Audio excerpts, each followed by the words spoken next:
Hi guys, સ્વાગત છે તમારું મારા નવા વ્લોગમાં. અમે લોકો ગયા હતા 31st અને ન્યૂ યરનું સેલિબ્રેશન કરવામાં. આ વ્લોગમાં 31સ્ટનું સેલિબ્રેશન બતાવીશ ને નેક્સ્ટ વ્લોગમાં ન્યૂ યરમાં શું કર્યું એ બતાવીશ. તો બન્યા રહેજો વ્લોગમાં. મસ્ત લાગે ને. હવે ચાલીને થાકી એટલે બે ગયું એક સાઈડ. જ્યારે હું આવી હતી ને ત્યારે આ બધા ઝાડા ને મસ્ત પાનથી ભરેલા હતા ને હાલ બધા ખરી ગયા. એટલે આના પરથી એક વસ્તુ તો ખબર પડે કે કોઈ બી વસ્તુઓને હંમેશા જોડે નહીં રહેતું.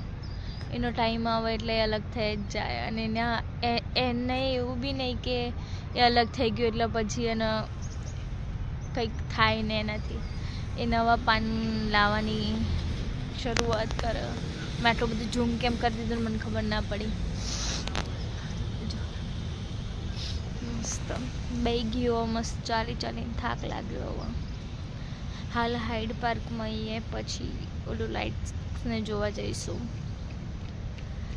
અહીંયા સૌથી વધારે ચાલ જ કરવાનું હોય. જો કંઈક તમને સારું જોવું તો ચાલો.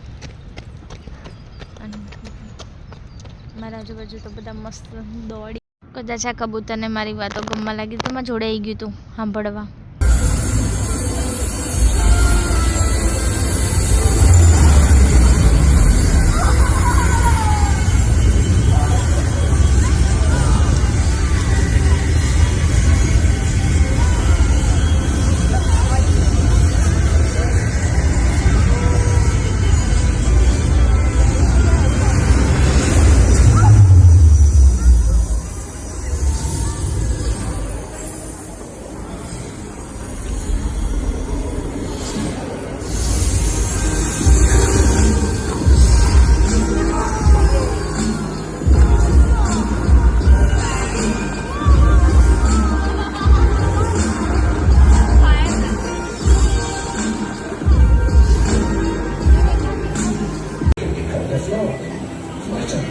Score, or my favourite, a kaleidoscope.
ઘરે જઈ રહ્યા અને અમે બી ઘરે જઈ રહ્યા છીએ. છેલ્લા 6 કલાકથી આટલા બધા લોકો ઠરી રહ્યા હતા. જો તમને વિડીયો ગમ્યો તો લાઈક કરો, શેર કરો, કમેન્ટ કરો અને સબસ્ક્રાઈબ કરવું ભૂલતા નહીં. મળીએ ફરી નવા બ્લોગમાં.